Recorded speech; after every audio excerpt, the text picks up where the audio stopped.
How to have the best start in Elite Dangerous in 2025. In this video, I'll be breaking down on how you can have the best start in Elite Dangerous in 2025. And if you haven't played yet, now is the best time to jump in. The recent colonization update has been a game changer, making the galaxy more alive than ever. So let's dive in.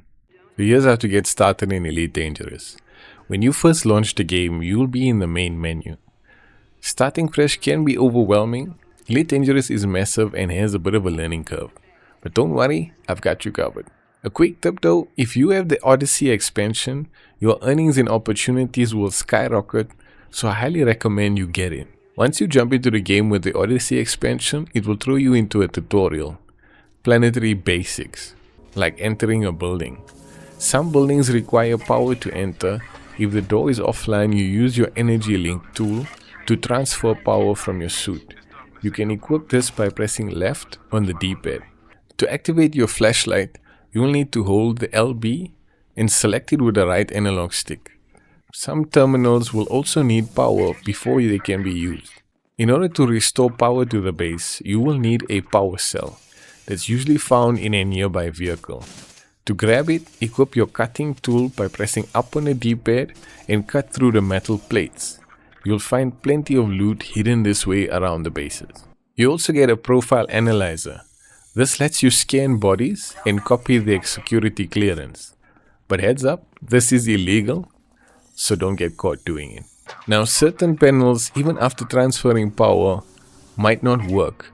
You will need to overcharge these panels. By using the energy transfer tool and by pressing X on the gamepad, you can switch modes on the tool. This will allow you to overcharge the panel. Now once you install the power regulator, the base is fully operational. You can now recharge your suit using a suit recharging panel. You can access data terminals. Again, stealing data is actually illegal, so you ain't at your own risk. Following the tutorial, you'll be thrown into a firefight, which will teach you the combat basics. Equip a weapon by pressing Y on the gamepad and take the enemies down. Once the fight is over, you are actually ready for space. And that's where we continue in the next section. Once you have your ship, which would be the Sidewinder, you want to disembark and go into the space mall via the elevator to get your spacesuit. To get your spacesuit, you will need to disembark from your ship while docked at a station. Head to the elevators and go to the space mall. This is where you find quest givers, stores, and gear upgrades. The store we are looking for is called Pioneer Supplies. Talk to the vendor behind the desk, and this is where you can buy and upgrade suits and weapons. There are 3 essential suits, and each of them has a different function. The Dominator suit is combat focused. It's perfect for bounty hunting and firefights. The Maverick suit is used for planetary bases and buildings and comes with the essential tools like a laser cutter that cuts through locked panels, a profile analyzer that scans and clones NPC credentials, energy transfer tools that restore power to terminals and doors, and then you have the Artemis suit, which is for planetary exploration and exobiology, and it also includes a genetic sampler, which is used for scanning alien plant life and gathering biological data. If you have the credits available, buy all 3 suits. You will need them at some point. You can have your weapons equipped with all your suits. Each suit comes with its own set of tools. Now, weapons aren't necessary for exploration, but if you want to grab a few while you're here, you can go for it, no problem. Now it's time to get ready for exploration and easy credits. We'll be using the Artemis suit to explore planets, scan plant life, and start making millions of credits. At the terminal outside the store, you can customize your character, change cosmetics and loadouts. You can equip the suit, choose the Artemis suit, and add cosmetics if you desire. Once you finalize your loadout, you're ready to explore the universe and make a ton of credits with a minimal effort. It may take some time, but this is the easiest way to stack wealth early game in Elite Dangerous. In order to understand the basics of space, you might want to go to the training menu and go through the different scenarios and the pilot assessments.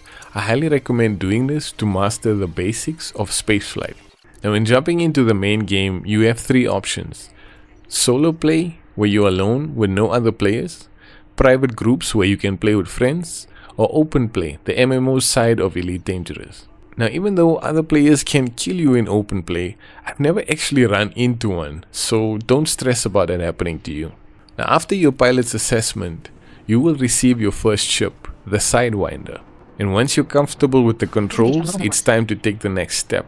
That's making millions of credits. Launch your starter ship and let's get moving. A quick note is mass lock. This is the gravitational force from planets and stations.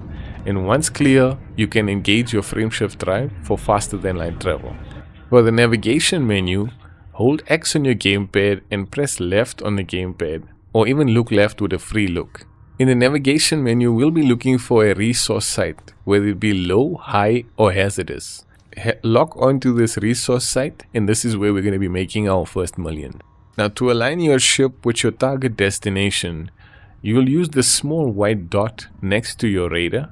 It shows your target direction. If it's not white, your target destination is actually behind you. Now charge your FSD drive and make your way to the site. When you're about 7 seconds away, throttle down to the auto throttle level shown in the throttle gauge to avoid the loop of shame, which is overshooting your target. And trust me, I've done that too many times. When you hit the correct speed and distance, you'll get a prompt to drop out of FSD and congrats, you've arrived at your target destination. Now the fastest way we're going to be making millions early in the game is bounty hunting. So let's make some credits in the Pew Pew Club. You enable your weapons with X on the gamepad, hold Y and up if you are not in combat mode. To improve visibility, you might want to turn on your external lights and night vision, which you can do so by going to the screen on your right, to the ship tab and functions. Now there are 3 basic rules when it comes to bounty hunting. Fully scan your target before engaging, only attack wanted pirates, and please check the status before firing. And wait for the space popos to weaken them. When their shields drop and their health is below at least 30%, that's when you strike. A pro tip is to stay within firing range, avoid friendly fire, and enjoy the glorious explosions. If you do this for about half an hour to an hour, you should have at least about 10 million credits to claim. But how do we claim bounties? You can check your earnings at any time on the left screen on the transaction tabs and go down to claims. Once you have stacked up a solid amount, it's time to cash out. To find the station, open up the system app by holding Y and pressing triangle and right on the D-pad, and then lock onto the station. For docking procedures, be within 7.5 kilometers of a station, throttle down to 0, and activate the auto docking sequence. Once your ship is docked, go to Starport Services, Contacts, Administration Contacts, Bounty Vouchers, and boom, instant credits. Now the first time I did this, I spent a good few hours in the Pew Pew Club getting at least to about 20 million credits before I decided to cash in and leave the Pilots Federation. So now that you have enough credits to upgrade your ship, I recommend starting off with an adder, which is a good balance of speed and cargo, a hauler which is good for early trading, or the Cobra Mark III, which is great for combat and versatility.